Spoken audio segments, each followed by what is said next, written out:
अच्छे लोगों के साथ ही क्यों होता है बुरा? जानिए इस बारे में शास्त्रों की बात।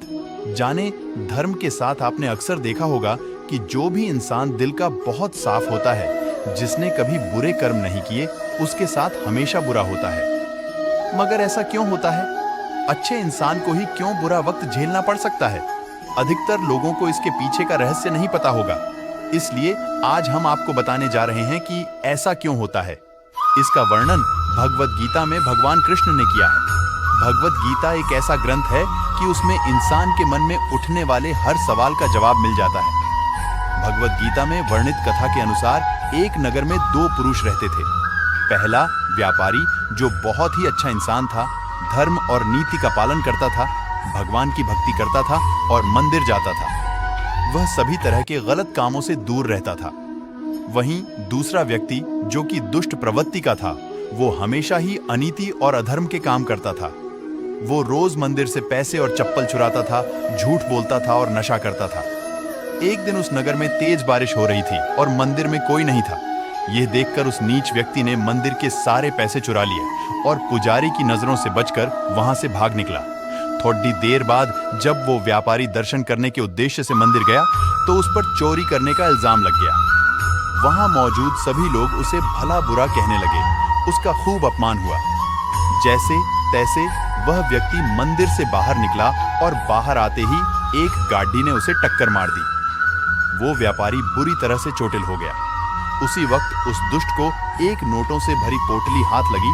इतना सारा धन देखकर वह दुष्ट खुशी से पागल हो गया और बोला कि आज तो मजा ही आ गया। पहले मंदिर से इतना धन मिला और फिर ये नोटों से भरी पोटली। दुष्ट की यह बात सुनकर वह व्यापारी दंग रह गया। उसने घर जाते ही घर में मौजूद भगवान की सारी तस्वीरें निकाल दी और भगवान से नाराज होकर जीवन बिताने लगा। सालों बाद जब उन दोनों की मृत्यु हो गई और दोनों यमराज के सामने गए तो उस व्यापारी ने नाराज स्वर में यमराज से प्रश्न किया कि मैं तो सदैव ही अच्छे कर्म करता था, जिसके बदले मुझे अपमान और दर्द मिला, और इस अधर्म करने वाले दुष्ट को नोटों से भरी पोटली, आखिर क्यों? व्यापारी के सवाल पर यमराज बोले, जिस दिन तुम्हारे साथ दुर्घटना घटी थी वो तुम्हारी जिंदगी का आखिरी दिन था, लेकिन तुम्हारे अच्छे कर्मों की वजह से तुम्हारी मृत्यु एक छोटी सी चोट में बदल गई। वहीं इस दुष्ट को जीवन में राजयोग मिलने की संभावनाएं थी, लेकिन इसके बुरे कर्मों के चलते वो राजयोग एक छोटे से धन की पोटली में बदल गया।